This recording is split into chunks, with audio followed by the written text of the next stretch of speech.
Bonjour à tous, on se retrouve aujourd'hui pour apprendre à faire un serti avec la technique peyote de ces cabochons. Alors dans une première partie nous allons seulement utiliser le bleu et je ferai une seconde vidéo avec les deux autres cabochons pour montrer qu'on peut vraiment adapter la technique à toutes les formes.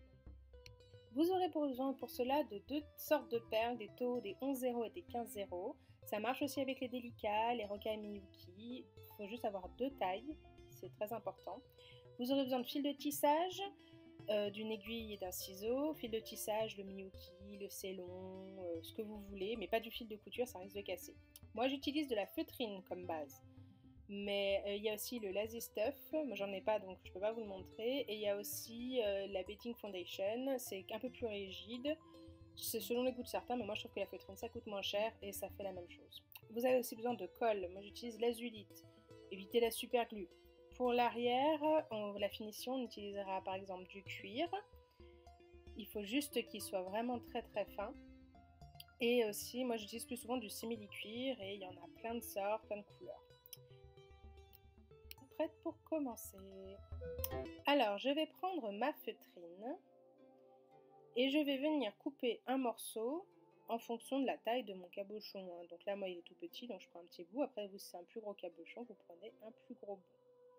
Je vais me servir de ma colle. Vous allez comprendre à quoi elle sert et qu'elle n'est pas inutile, c'est pas juste pour faire joli. Je vais tout simplement mettre de la colle sur le fond de mon cabochon et je vais venir ensuite le placer sur mon morceau de feutrine. Donc je suis généreuse mais pas trop parce qu'il ne faut pas non plus que ça déborde sur les côtés, sinon après c'est très chiant. Et surtout si vous le faites après parce que... Enfin si vous attendez pour tisser parce que ça va être dur et vous allez galérer avec votre aiguille. Donc une fois que c'est collé, vous le laissez un petit peu sécher. Donc on a les 11-0 ici et on continuera après avec les 15-0. Donc on commence d'abord avec les 11-0. C'est la taille la plus grosse pour ce modèle-là, après il y en a d'autres. Hein. Donc vous allez passer votre aiguille en biais. En fait, il va falloir que votre couture soit le plus près possible du cabochon. Vous prenez deux petites perles. Et ensuite, vous venez les placer, les coudre sur votre morceau de feutrine, toujours en longeant votre cabochon. Hop là. Ensuite, vous allez repasser votre aiguille pour ressortir de l'autre côté entre les deux perles. Et vous allez passer dans la dernière perle. En fait, vous allez sortir du côté où vous voulez aller. On recommence, on reprend deux perles et on repique bien près de son cabochon, pas trop loin parce qu'il ne faut pas non plus qu'il y ait trop de jeu, sinon votre couture elle va pas être très jolie, on va voir les fils.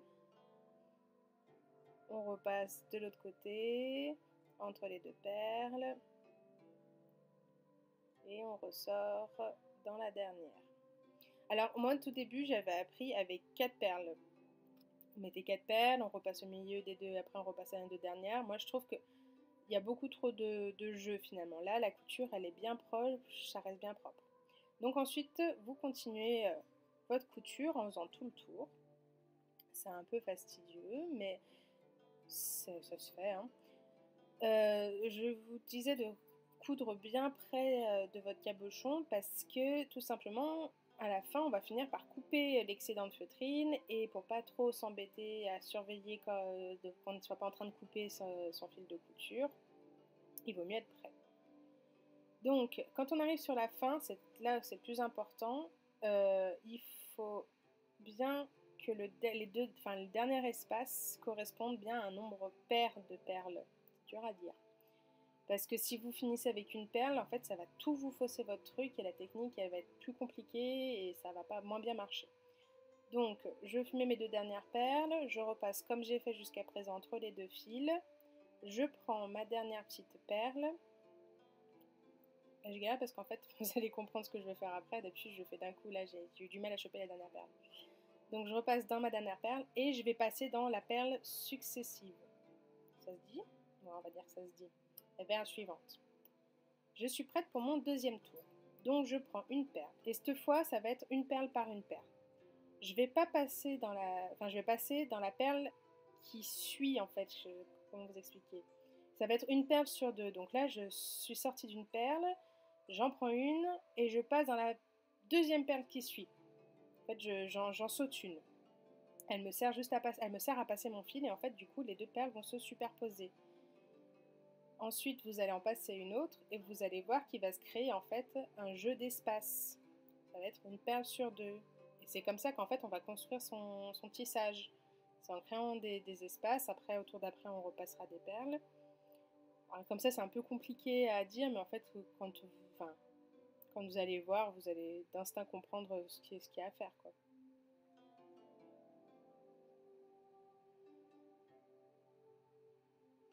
Et voilà, donc je vous montre qu'il y a bien des petits espaces qui se créent. Et on va faire comme ça pour tout le tour de notre cabochon. Quand on fait ce genre de travail, il faut un peu regarder la hauteur de son cabochon. Donc là, vous allez voir que je vais m'arrêter avec ce rang pour les 11 zéros. Si mon cabochon avait été par exemple plus plat sur les côtés, j'aurais fait un étage de plus. Là, du coup, j'ai fini avec les 11 zéros et je passe au 15 zéros. Et je vais faire exactement la même chose en fait. Je vais passer mes 15 zéros dans les petits trous que je me suis, dans les espaces que je me suis créés en suivant encore une fois la circonférence de mon cabochon. Je suis mon travail. C'est vraiment un travail en rond. Et en fait, vous allez voir qu'au fur et à mesure, sur votre tissage de dessous va se placer, va se resserrer et ça va épouser au fur et à mesure la forme de votre cabochon. Et c'est ça qui fait que c'est joli. Pour celles qui veulent, on peut s'arrêter là. Si votre tissage est bien resserré, on peut arrêter à un seul rang. Là, moi, pour vous montrer, je vais le continuer encore et du coup, je vais faire encore 2 rangs supplémentaires. Ça, c'est à votre convenance, avec le rendu que vous voulez, parce que des fois, on joue avec les couleurs. Là, par exemple, j'ai pris 2 couleurs, mais on pourrait faire un tissage avec juste des perles argent dans les 2 tailles et ne pas vouloir trop empiéter sur son cabochon. Après, le plus important, c'est juste que votre cabochon doit être maintenu. Parce que oui, il y a la colle, mais il ne faudrait quand même pas que si la colle lâche, le cabochon parte. Là, en fait, il va être vraiment emprisonné.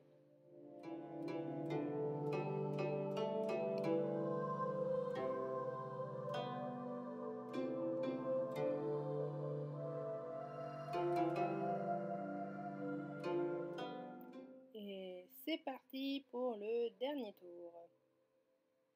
Je vous jure, ça s'arrête à un moment, on arrête de tourner en rond.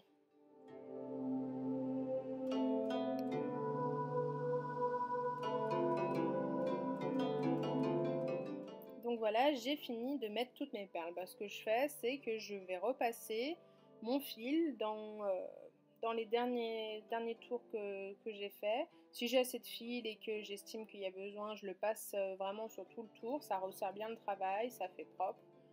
Après, c'est à votre convenance. Moi, je préfère.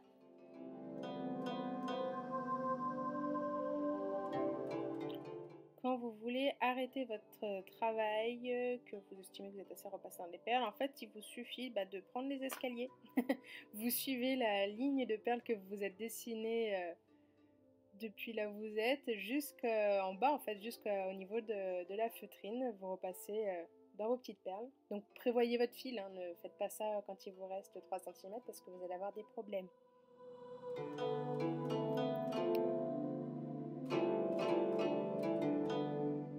Et une fois que j'arrive au niveau de ma dernière perle, au niveau de la feutrine, et je passe tout simplement à travers, en pensant toujours à aller le plus possible à l'intérieur du cabochon. Et puis je vais repasser dans ma feutrine, en fait, tout simplement, je vais faire mon petit nœud.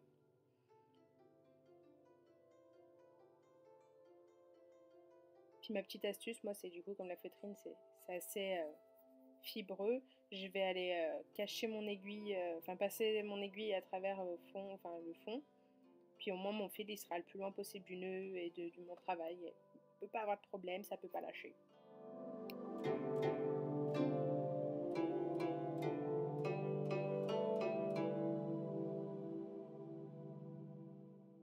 Maintenant que c'est fait, comme normalement ma couture est bien faite, je vais pouvoir couper tranquillement au ras de mon cabochon la feutrine dont je n'ai pas besoin.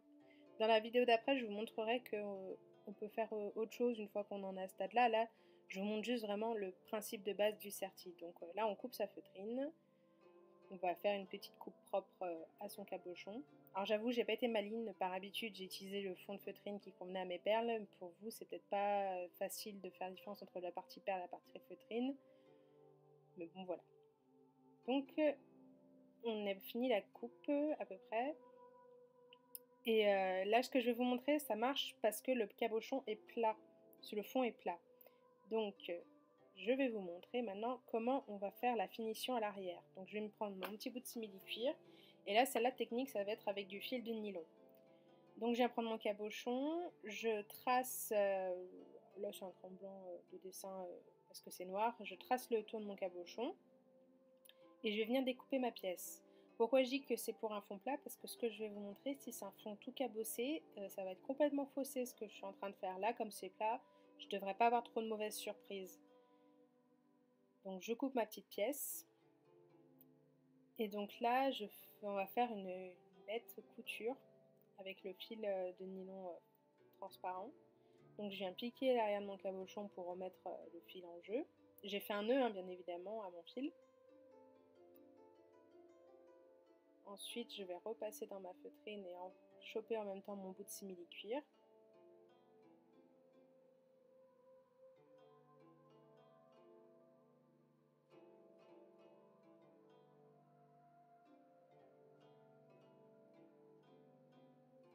C'est pas facile de filmer le quadrille. Et du coup, ne prenez pas non plus, ne piquez pas trop proche du bord parce que pareil, il faudra peut-être recouper un petit peu votre excédent. Et vous risquez de couper la couture, donc pas trop loin parce qu'il ne faut pas non plus que le simili-cuir flotte après, que ça bouge, ce soit pas beau. Mais un juste milieu, après ça sera avec l'habitude que ça viendra. Et pour faire une couture régulière, ben là vous avez un truc super, ça s'appelle des perles et des trous. Donc du coup vous allez, enfin moi je me sers de mes espaces de perles pour savoir à peu près où je dois repiquer pour avoir une couture à peu près régulière. Je suis pas la reine de la finition de la couture à l'arrière, mais ça va. Avec cette technique-là, ça passe.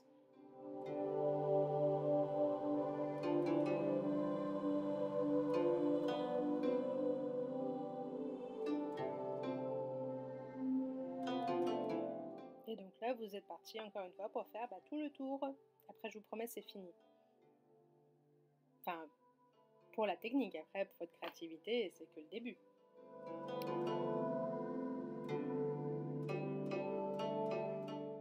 Donc voilà, j'ai fini de faire le tour. Donc moi, ma façon de faire, après chacun fait comme il veut, c'est que je vais repasser sur le devant. Je vais repasser sur l'arrière, mais je ne vais pas tirer complètement, je vais me laisser une petite boucle. En fait, c'est du fil transparent, donc l'avantage c'est qu'il ne se voit pas, donc on peut faire ce genre de traquenard proprement. Donc vous voyez ma petite boucle là. Ça va, le film, c'est transparent mais ça brille, on le voit quand même. Je repasse à l'avant et je vais faire mon nœud en fait en passant deux fois dans ma boucle. Et en fait, vous allez voir quand il rentre comme mon fil est fin, ben, ça se verra pas. Et pour encore plus de sécurité, ben, je vais repasser encore dans quelques perles sur tout le diamètre, juste sur quelques centimètres. Et je me fais craquer les épaules en vous parlant, ça fait très mal.